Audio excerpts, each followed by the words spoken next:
back to another series of Pooches at Play. It's great to be back for another year. Dr. Mel will be joining us along with a few of our other regular experts. We're going to be talking food, nutrition, training, grooming and so much other advice. So hope you enjoy it as much as we enjoy making it.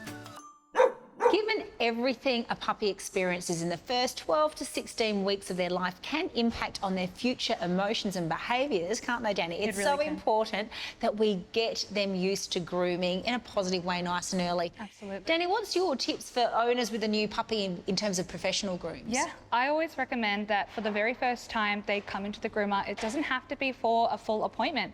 It can actually just be for a meet and greet. And I think that's so valuable because it teaches the dog that I'm not just a person who grooms them all the time. I can be fun, I can be exciting, and I can give treats. And their first groom as well doesn't have to be a shave. So what at home can they be doing to help their puppy being used to grooming? At home, definitely playing with the dog's paw pads, getting them used to having their paws touched and held for long periods of time. You can also get them used to the sounds of scissors while they're eating or playing. Lightly sound the scissors around. Good boy, it's a man. And then also getting their face used to being touched for when I have to do like eye trims and stuff like that. Taking a metal teaspoon and slightly like dragging it around their face, all positively, like it's a fun thing. Good boy. Now, brushing's obviously really important to be doing at home. What are some of your tips around that? Yeah, brushing regularly, especially with puppies. Their puppy coats are going to be so much more easier to maintain, so getting in the habit while they're young is so important. Okay, now a lot of owners, particularly with their oodles, they love them all fluffy and think, oh, isn't it lovely? And they're quite scared. I hear some of them say they're worried about getting them cut for the first time. Yeah, especially for the cavoodles and the oodle breeds. Their puppy coat grows anyway. So when their adult coat starts growing through from underneath, not me that's changing the coat type, it's just the adult coat starting to come up from underneath. It's going to happen anyway. It's going to happen anyway. And of course, if it gets stuck in there, it's going to cause lots of mats as well. It really, really will. Which is going to hurt them, which then causes a negative association with grooming and so on it goes. Yeah. And are there any other tips when it comes to grooming our puppies? Yeah, absolutely. A licky mat in the bath to keep them distracted or while you're brushing them is a great tip.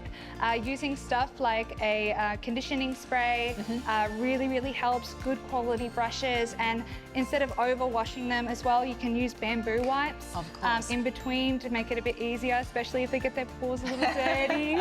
It's really important as well. A lot of people don't realise that you should be using a dog-specific shampoo. This one's for little puppies because it needs to be pH balanced for dogs, not human shampoo. And I love the DGG one because it's all natural. It's got lots of essential oils and it's designed for dogs. And it smells great. It does smell great. You can find the DGG range at your local pet specialty store, including Petstock or online.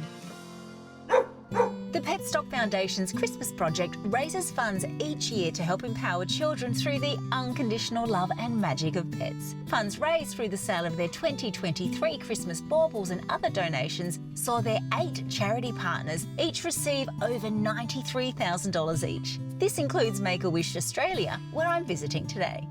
Sally, tell us about Make-A-Wish and who you support. Make-A-Wish has proudly been part of the Australian community now for 39 years. Wow. We work with kids aged between 3 and 18 who have been diagnosed with a critical illness, and our one job is to grant their one true wish. What are some of the most common wishes that you get? Look, we are always amazed by the kids' imagination.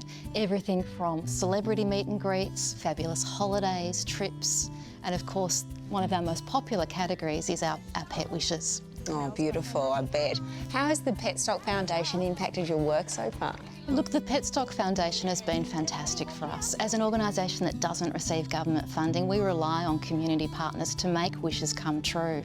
So far, they've been supporting our puppy program, helping us grant wishes like Charlotte's, which has been so fantastic to see that wish come true. Oh, lovely. And so Charlotte got a puppy and was able to go shopping into a Petstock store and get lots of goodies as well. That's right. Charlotte had an amazing VIP experience in a Petstock store, being able to pick out all fabulous things for her new puppy.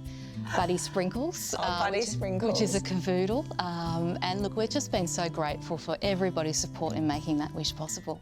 Tell me about some of the other animal wishes and experiences that the kids have asked for. Yeah, look, in terms of our puppy program and animal wishes, for many of these kids, they can be isolated, they can have had long stints at hospitals, be stuck at home, and so for the kids, the pet is just such an important companion for them and their families. Someone to whisper their troubles to, someone to hug and hold when things are tough, and also so terrific in bringing families together. So you've received $93,000 from the Christmas project from the Petstock Foundation. How is that going to help your work? Oh, look, we're just so enormously grateful to the Petstock Foundation. At the moment, we've got over 900 kids on their wish journey. At the moment, we're granting between 1 and 2 wishes each and every day of the year. So these funds will see these wishes come true so much sooner. If you'd like to learn more about the Christmas project and the Petstock Foundation, visit their website. And if you'd like to learn more about Make-A-Wish, visit theirs.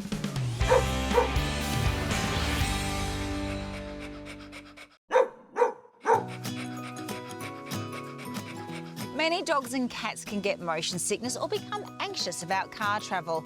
You might notice them looking listless or uneasy, maybe licking their lips or drooling, or it can even develop into vomiting or diarrhea. However, these signs and others such as shaking, whining or barking might also indicate that they're anxious about the car travel. Bindi, yeah you, he can become sick on our drives to Adelaide, so these are my tips to help. Firstly, make sure you only give them a light meal before the trip, especially if you want to be able to use some treats to help create a positive association with car travel. Stop every couple of hours for a quick walk, a toilet stop and a drink of water. Make sure the car is well ventilated with the windows down, though busy traffic noises can trigger anxiety, so air conditioning may be a better option if it is anxiety related. A pheromone calming spray such as Adaptil for dogs or Feel Away for cats may also help keep them calm during car travel.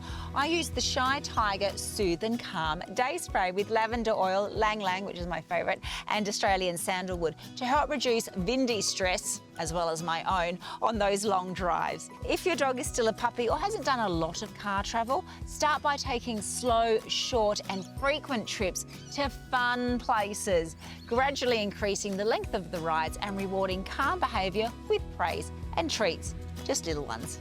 If your adult dog gets anxious in the car, then it is important to go right back to the basics and reintroduce them to car travel in very small steps with lots of positive reinforcement.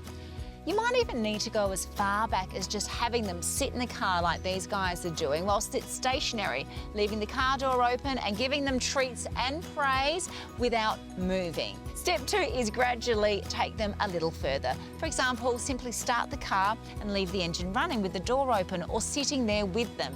Once they're used to the car's vibrations and movement and are being calm, your aim is to slowly get them used to going further distances. Stop frequently, make it fun and rewarding, and build on this over time to change their association with car travel. It does take time and patience, but it's really important you don't force them to be in the car too much or go too far too quickly, as this will simply reinforce the fear.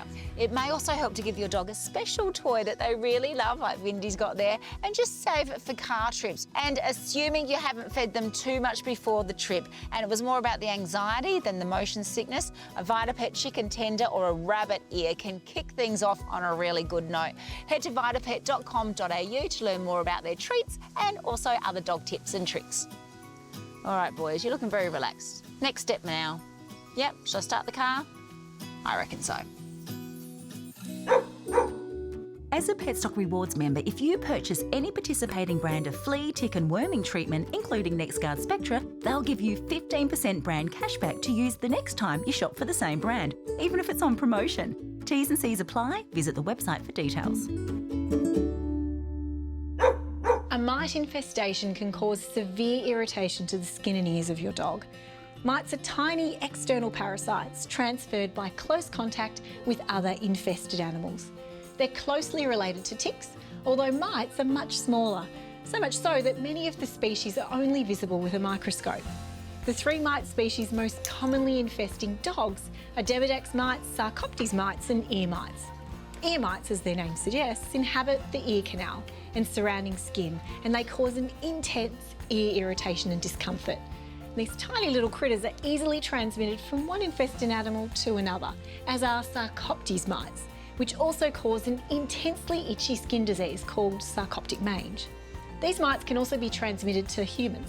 Then there are the Demodex mites. Now, most dogs and humans have Demodex mites hanging out on their skin, but in low numbers. These mites are usually acquired when the animals are young. However, they usually don't cause any ill health, as low numbers of mites can be kept in check by a normal immune system. In some puppies, however, due to a genetic fault, the mite numbers can increase, leading to a skin condition called demodectic mange. This can also occur in other animals whose immune system isn't working well, such as ill or elderly animals. Given mites are so tiny, you won't see them on your dog with the naked eye, but there are signs to look out for, which will vary depending on the species of mite. With Demodex mites, you often see hair loss, skin thickening and skin infections. Sarcoptes mites cause intense itching, hair loss and skin infections as well. With ear mites, you may notice your dog scratching around its head and ears, shaking its head and an unpleasant odour from the ear area. A dark brown, crumbly, coffee-like ground discharge is also often seen in the ear canal. It's important to see your vet as soon as you notice any of these signs to confirm the diagnosis and allow them to advise on the best treatment options. Sometimes secondary bacterial or yeast infections can also be present, which may make the itch even worse. So ear drops or antibiotics may be required for any additional infections. NexGard Spectra is a highly effective option to treat mites on dogs, and it also covers your pet against all the other important parasites, including fleas, ticks and intestinal worms. It can be used on puppies from 8 weeks of age and that weigh over 2 kilos.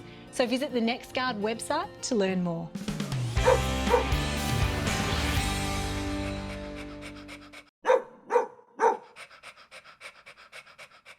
There are an increasing amount of pet guardians, including myself, that are seeking out holistic veterinary care rather than traditional care.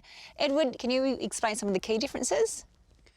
The main difference for me is that as a holistic vet, I'm wanting to look at the well-being of the whole animal. And this is not just a symptom or a disease. I'm wanting to see what's going on in that animal's body, in their environment, in their diet. I want to take into account everything that's going on. And I think my biggest thing is I want to be preventative. Yes. I want to make sure that we're doing everything we can to keep this beautiful little puppy here of mine healthy. Yes. For a long, long life. First thing that I talk to everyone about is diet, Yes. getting onto a healthy, fresh, whole foods diet. After that, the emotional environment, Yes. making sure that they have healthy boundaries, that they're taught how to switch off and be calm, and they're socialised well. Yes. And that they have adequate disease protection but not over-vaccinated, so Yes. you can have titer tests, little Yes. blood tests to check antibody levels so that they're not having unnecessary vaccinations that might cause harm. Apart from that, herbal medicines. Yes. You can use homeopathy, acupuncture, acupressure, and I use a lot of hands-on work, body work, physical therapies. I find that they're incredibly helpful for finding and healing pain and anxiety and trauma with Yes. these animals. When do pet parents know what they should be going for? You know, or should I be taking a holistic approach, or should I go down the medical route? I like to try holistic things first, and if they don't work, then I'll move into prescription drugs, but I only use prescription drugs if they're really necessary, Yes. not just willy-nilly. And another thing is that sometimes, if you've been trying the prescription, regular veterinary route, and nothing is working, I get a lot of people come to me like that, and Yes. we use holistic approaches, and we can really move the dial in a good way with that. So what are some of the most common ailments you see as a holistic vet and the treatments that you use? Probably anxiety and behaviour problems, itchy skin, and digestive gut issues would be 3 of the most common ones. And with all these kinds of things, I use a multimodal approach. So there'll be supplements, there'll be diet, there'll be therapeutic touch, relaxing touch, and maybe flower essences. And I use quite a lot of hands-on work, and I also use quite a lot of intuitive and energy healing work. Yeah, nice. Healing through that power of energy. Yeah. Cool. And if people want to work with you or find out more about, you know, those holistic treatments that you can offer, and certainly many other vets can offer, what's your website? www.thehealingvet.com. Drop in, have a read about what I do, book a free call so that you can meet me and we can talk about how to help your pets. Yeah, beautiful. Hey, Mitzi? Yeah. If you love dogs, then you need to get your paws on a copy of both my books, Eat, Play, Love Your Dog and World of Dogs. Now, Eat, Play, Love Your Dog is everything that I think a dog owner needs to know to take care of their dog from puppyhood through to their senior years, while World of Dogs is full of fun little facts and stacks about our dogs all around the world. You can find them on our website or at your local bookstore or even online where all good books are sold. Ensuring our indoor cats get plenty of environmental enrichment and exercise is vital for their physical and mental well-being. And if you don't have room for a cat run, where are you going, Finny? Then training them to walk on a lead and harness can be a really rewarding experience for you both. Better go and see what he wants. Always ensure you have the appropriate equipment. The ROGS Urban Cat Control Harness and Lead Set is a great choice as it's specifically designed for cats with soft webbing, quick fix buckles and adjustable straps to provide a comfortable fit and secure control. Before even attempting to put the harness on your cat, allow them to become familiar with it. Place the harness near their sleeping area or favourite spots so they can investigate and get accustomed to its presence. When your cat seems comfortable with the harness, begin the training process by gradually introducing it to them. Start by simply draping the harness over their back for short periods and reward them with treats and praise for their calm behaviour. Once your cat is comfortable with the harness, gently slip it onto them, making sure it's snug but not too tight. Cats are great at getting out of these things. Be patient and use positive reinforcement to encourage them to accept the harness. If they show signs of distress, take it off and try again later. With the harness on, allow your cat to roam around indoors while you're supervising them to get them used to the sensation of wearing the harness and lead before venturing outside. Once the cat is comfortable indoors, attach the lead and allow them to drag it around, of course while you're supervising them, to help them get used to that feeling of being tethered. When you feel your cat is ready, take them outside on a lead for short, supervised walks. Start in a quiet, familiar area where there are no dogs, noisy traffic or other distractions around. Remember, cats are both a predator, but they're also a prey species. So they're more at risk of dog attacks when in public places than a dog is. Plus, they get anxious when they're in unfamiliar surroundings. So stick to an area that you know well and where no dogs are likely to be around. Unlike a dog, training a cat to get used to a harness and lead can take quite a bit of patience and time. And if you notice that they're uncomfortable, take a step back and go at their pace. The ROGS Urban Cat Harness and Lead is available at participating pet shops and online. Here we go again.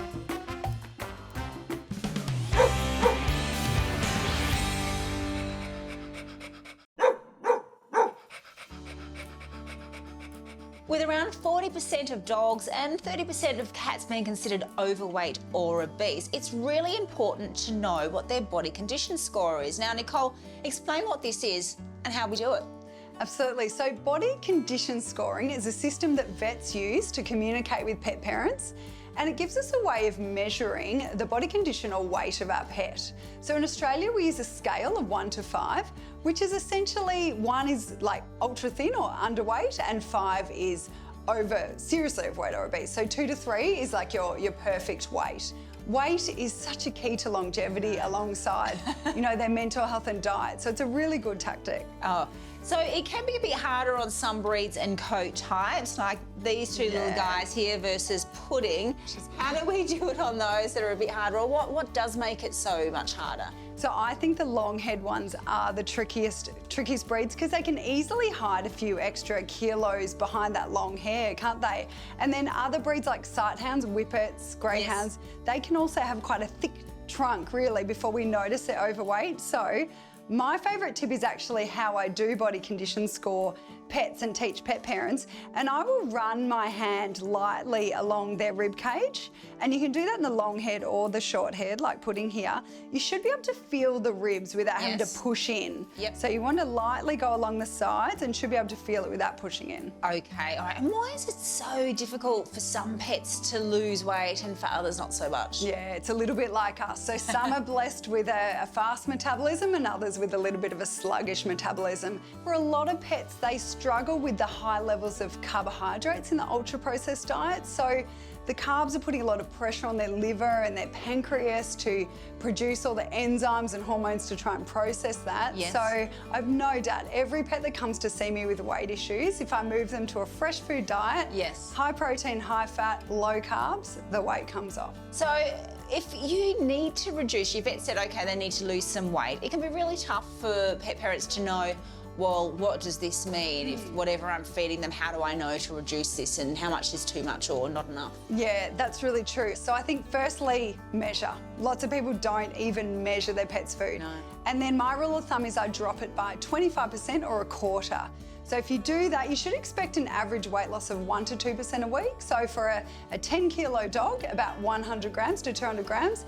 If you're not achieving that, it's probably time to see the vet because you might need to explore some underlying issues like an underactive or an overactive thyroid because that can affect weight management too. Okay, we just need to reduce their food intake a little bit, go fresher. Yes, and also sometimes pick leaner protein. So Yes. sometimes even just switching to kangaroo instead of chicken Yes. could be enough to dramatically change the Yeah, weight. so a little embarrassing shout out to my parents here. They are always being told off about Joe, the border collie. So I've just put him on Big Dog Kangaroo to help him shift some pounds. That is one of my, I actually often do that. It's a great product, that one, I love it. Yeah, lovely. Yeah. All right, well, if you'd like to find out more, we're going to have an article on our website to help you understand body condition scoring. And if you'd like to learn more about the Big Dog Pet Foods Fresh Raw Diet, visit their website. Thanks, Nick. Absolute pleasure. All right, I think you're doing okay. Your brother, not so sure about.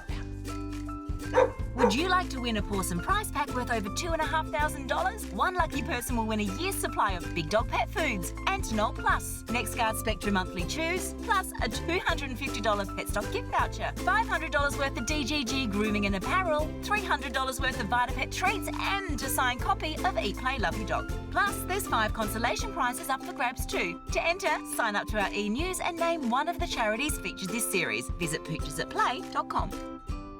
Thanks for watching. Hope you enjoyed the episode. Don't forget there's plenty more information and advice on our website, poochesatplay.com, and you can follow us on socials, Pooches at Play. Did you boys have fun? Yeah, I did too. See you next week.